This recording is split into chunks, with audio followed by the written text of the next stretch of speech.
حالا یه سری دیگه پیدا شدن که گفتن قطع شبکه‌های صدا و سیما کار خودشونه. چرا؟ با این استدلال احمقانه که رژیم میخواسته مردم رو بترسونه که اگر ما بریم اینا میان و بعد اینجوری به پای خودش شلیک کرده. ببین من حالا در مورد همین هک صدا و سیما یک نظر شاذی دارم که دوستان دیگه معتقد نیستن. من معتقدم کار خود جمهوری اسلامی بوده. حالا اما معتقدم اون کاری که اونا کردن در واقع القای در ذهن مردمی که اگه ما بریم سازمان مجاهدین میاد. این آقایی که الان صحبت کرد مجتبی واحدیه. تا سال 88 در داخل ایران نفر دست راست کروبی بوده، یعنی توی همین حکومت بوده در باند کروبی اینا. بعد توی وقایع سال 88 با لیبل سخنگوی کروبی رفت خارج کشور. کجا؟ آمریکا. بعد الان هم یه مدتی دوباره رنگ عوض کرده شده طرفدار شاهنشاه و پهلوی. اینکه موازهش چرا طی این مدت بین اصلاح طلب حکومتی و هواداری از سلطنت اینور اونور میشه رو خیلی روشن نمیکنه. یه روز میگه نامه انتقادی به پهلوی دارم، یه روز میگه با سلطنت موافق نیستم، ولی یه روز هم سرنگون شدن شاه رو گناه مردم میدونه که پشتش رو خالی کردند و شعار محمد رضا روحت شاد میده. ما حقیقتش این دو اگه قدرت‌های خارجی نبودن نمیتونستیم حماقت خودمون رو توجیه کنیم. یعنی نگیم دولت‌های خارجی شاه رو بردن، نگیم دولت‌های خارجی پشت شاه رو خالی کردن، ما پشت شاه رو خالی کردیم. قبول کنیم این نقش خودمون رو. میخوام بگم اگر میخوایم مسائل رو عادلانه و منصفانه قضاوت کنیم، در کنار اینکه دولت‌های خارجی بله پشت شاه رو خالی کردن، قبول کنید قبل از اونها ما ملت پشت شاه رو خالی کردیم. حالا یا در واقع پشت خودمون رو خالی کردیم. اون بنده خدا که ضرر نکرد رفت و انشالله روحش هم شاده.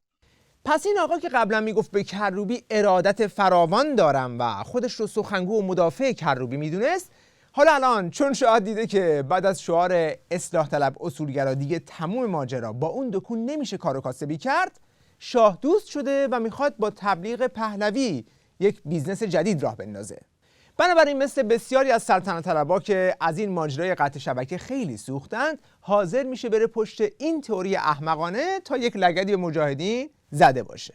اما معتقدم اون کاری که اونا کردن در واقع القای در ذهن مردمی که اگه ما بریم سازمان مجاهدین میاد. میتونه یک القا بکنه که آقا ببین قوی ترین گروهی که میتونه سراسی ما رو حک کنه این سازمانی که به حق یا ناحق در بین مردم ازش وحشت هست و بازم میگم به حق یا ناحقش من کاری ندارم. خیلی از مردم میگن اگه قرار اونا بیان همین جمهوری اسلامی بمونه. با این ژست بی‌طرفی که مثلا من به حق یا ناحقش کار ندارم، میخواد یک دروغ بزرگ رو به ثبت بده که مردم از مجاهدین وحشت دارند. مردم برای چی از مجاهدین وحشت داشته باشند؟ مگه این احکام اعدام رو مجاهدین صادر کردند؟ مگه مجاهدین دارن ملت رو دستگیر و زندانی میکنند؟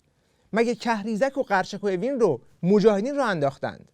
مگه پول ملت رو مجاهدین دارن برای حزب الله و سوریه و یمن میفرستند؟ مگه دزدی‌ها و اختلاسات کار مجاهدینه؟ مگه حقوق معلما و پرستارا و کارگرا رو مجاهدین گرفتن و نمیدن؟ مگه مسبب گرونی و بیکاری و تورم مجاهدینن؟ مگه مجاهدین حق قضاوت و ریاست رو از زنا گرفتن؟ اونایی که توی آبان 98 به جوانای مردم شلیک کردن مگه مجاهدین بودن؟ هواپیمای اوکراینی رو مگه مجاهدین زدن؟ واکسن کرونا رو مجاهدین ممنوع کردن بیاد ایران؟ پس برای چی مردم از مجاهدین وحشت داشته باشن؟ اکثریت مردم که از خداشونه که این حکومت هر چه زودتر سرنگون بشه، مجاهدین هم که بیشتر از هر کس دیگه‌ای برای سرنگونی این حکومت فداکاری کردند. اما اینکه عوامل و وابستگان حکومت از مجاهدین وحشت دارن، بله، چون سرنگونی حکومتشون رو توش میبینند.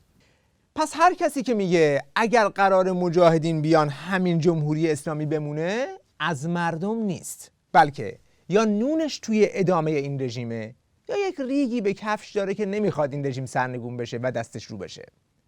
نیازی هم نیست که بگی خیلی از مردم میگویند، بگو من خودم میخوام جمهوری اسلامی بمونه. چون اگه کسی این حرف خودش نباشه که نمیاد بگه خیلی از مردم اینو میگن ها. خلاصه این بازی‌ها لو رفته است و تنها خاصیتی که داره اینه که معلوم میشه گوینده این جملات نشان از دو کس داره، هم از شیخ و هم از شاه، و از اونجایی که فعلا شیخ سر کاره، نتیجهش هم میشه به نفع شیخ. بعد با این تئوری کار خودشونم حماقت خودتو به نمایش نذار. آخه حکومت آخوندی اگه بخواد علیه مجاهدین کاری کنه، چرا بره خودش رو حک کنه، درود بر رجوی پخش کنه که همه به ریش نظامش بخندن؟ هنوز سروراش بعد 10-12 روز از کار افتاده و شبکه‌هاش مختل شده. خب این مستند دروغ می‌داشت علیه مجاهدین تبلیغ می‌کرد، این که راحت‌تر بود. خلاصه این فرضیه کار خودشونه رو حتی خیلی از بسیجی‌ها هم نمیتونستن حذف کنن. مثلا اینجا توی یک تلویزیون اینترنتی رژیم طرف سر اونایی که این فرضیه رو دامن میزنن مسئله دار شده. بعضیا دیدم مثل این تقدیرگر اومدن احساسیش کردن، توییت زده طرف آره چه خوب ایران بهترین خدمت رو اینها به ایران کردن. یعنی چی مثلا؟ یعنی مثلا منافقین اومدن چهره و تصویر خودشون رو از صدا و سیما ایران نشون دادن، این خدمت به جمهوری اسلامیه. این سطح مبتذل از برنامه سیاسی که اسم خودش رو طرف تحلیلگر میذاره، آدم اصلا خجالت میکشه به خودش بگه تحلیلگر. مثلا طرف اومده توییت زده میگه سازمان منافقین شبکه 1 رو هک کرده، دیدی بزرگترین لطفی که میشد به حکومت کرد همین بود. این آدم اومده خودش رو به عنوان یه تحلیلگر مسائل سیاسی تو یوتیوب به شما داره معرفی میکنه. چقدر تو سطحت باید پایین باشه؟ چون سوادش رو نداری، تحلیلگر نیستی.